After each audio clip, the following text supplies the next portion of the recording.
Okay, folks, buckle up, because we're about to take a deep dive into the wild roller coaster that is Murder, Lies and Marriage, LMN's latest thriller that premiered on May 29th. And let me just say, this movie was pure lifetime chaos from start to finish. We've got murder, betrayal, wrongful imprisonment, a shady boyfriend, a secretive ex-model, a terrified tween, and more twists than a pretzel factory. So grab your snacks and let's get into the full recap of Murder, Lies and Marriage. We open on what seems like your standard lifetime appetizer. Two teens, Todd and Misty, sneaking away for a steamy makeout session, which quickly goes cold when they stumble upon, yep, you guessed it, a dead body. Classic LMN energy right from the start. That dead body turns out to be Connor, the cousin of our protagonist, Nicole's husband Jack. And here's where things spiral out fast. Nicole, dressed to the nines for an awards ceremony, is suddenly being hauled off in handcuffs for Connor's murder. Her husband Jack and her mother Mallory kind of call out to her? But they barely even seem upset. It's giving, we're not mad, just disappointed, which for your daughter and wife being arrested for murder is weirdly chill. Now here's the kicker, Nicole didn't do it.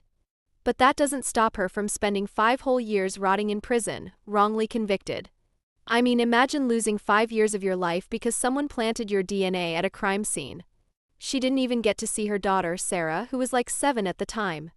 Now Sarah's 12 and Nicole is finally released because, surprise, new surveillance video shows she was nowhere near the murder scene. Where was that footage 5 years ago? Make it make sense. Anyway, Nicole's out on parole, traumatized and furious. And who greets her at the gates of freedom?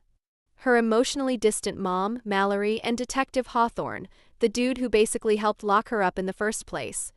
But now he's like, oops, our bad, and starts acting like her buddy. Sure, Jan. Nicole's top priority? Finding her daughter. But Jack, her ex, has been playing family man with his new girlfriend, Gwen, a former model who's now basically Sarah's full-time stepmom. And listen, Gwen's not your stereotypical evil lifetime mistress. She's actually kind of nice. She's genuinely worried about how Sarah will react to seeing her real mom again. And she's got some doubts about how clean Jack's hands really are. Meanwhile, shady guy alert. Enter Rick, Jack's business partner, who practically has "I'm the killer" tattooed on his forehead. He's definitely giving off menacing vibes. Gwen's suspicious, Nicole's suspicious, I'm suspicious. Even the dog probably side-eyes him. Now Nicole starts getting these anonymous letters, full-on, someone you trust knows the truth stuff. Real cryptic. Conveniently, the murder case gets reopened right around the same time. Nicole shows the note to her mom and Detective Hawthorne, who basically tell her to chill and not get too worked up. Which is easy for them to say, they weren't framed for murder and locked up for half a decade. There's also a stalker car following Nicole around town like we're in a low-budget Fast Furious, lifetime drift. No chill. Then Nicole and Jack finally have the confrontation, and y'all, it is tense. She's like, hey, why'd you never visit me in jail, keep our daughter away, and basically strip me of everything? And Jack's all, yeah, I feel bad, but I'm also not going to change anything. He's such a gaslighty soft boy villain, I can't even. And now he doesn't want Nicole around Sarah? Sir. Now let's talk about Nicole and Sarah's first reunion. It's actually kind of sweet. They talk like old friends reuniting. Sarah's hesitant but curious. She's been fed who knows what for years, but she's open to reconnecting. Meanwhile, Gwen is snooping on Jack. She's worried. She starts digging into Connor's murder and suspects Rick is involved. You know it's serious when she starts going through Jack's laptop while he's out jogging, secretly meeting with Rick in a back alley like we're in a mob movie. And just when things couldn't get more lifetime Connor's ex-wife Kristen appears out of nowhere like she's in a soap opera revival. She literally pulls up next to Nicole and is like, I'm gonna get you, bitch. Her words, not mine. Kristen drops the bomb that Gwen had an affair with Connor, and now she's dating Jack? Red flags everywhere. Kristen gets murdered within the next scene. Bye, Kristen. We hardly knew ye. Things heat up. Gwen secretly meets Rick in an alley and hands him an envelope full of cash. Bribery? Blackmail? Who knows? But Nicole sees the shady pattern and confronts Jack. Why are you with the woman who broke up your cousin's marriage? Jack, being the worst, threatens Nicole again with taking Sarah away forever. Seriously, every time Nicole tries to parent, Jack's like, nah. Mine now. Flashback time. We find out that Connor had discovered Jack was embezzling company funds and wanted to cut ties with Gwen, which led to his murder. Everything's circling back. Now Gwen, bless her brave heart, drinks some wine as one does in Lifetime movies, and decides to tell Nicole everything. She sets up a meeting. But Jack comes home early and she confronts him instead. And we all know how that ends on LMN. Jack flips out and strangles Gwen to death.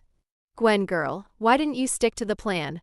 Nicole goes to meet Gwen, but when she doesn't show up, she stops by the house. Jack's mid-cover-up, like plastic sheets, gloves, the whole murder starter kit, so he knocks Nicole out and locks her in the basement. Nicole at this point has had enough. She puts it all together. Jack killed Connor, set her up, and now he's just tying up loose ends. Jack tries to play it cool. He even makes her call Detective Hawthorne and pretend everything's fine. Tell him your mom's sick. Wow. Original. And here comes the final act. Sarah comes home early from a slumber party. Jack's like, pack your things, surprise vacation.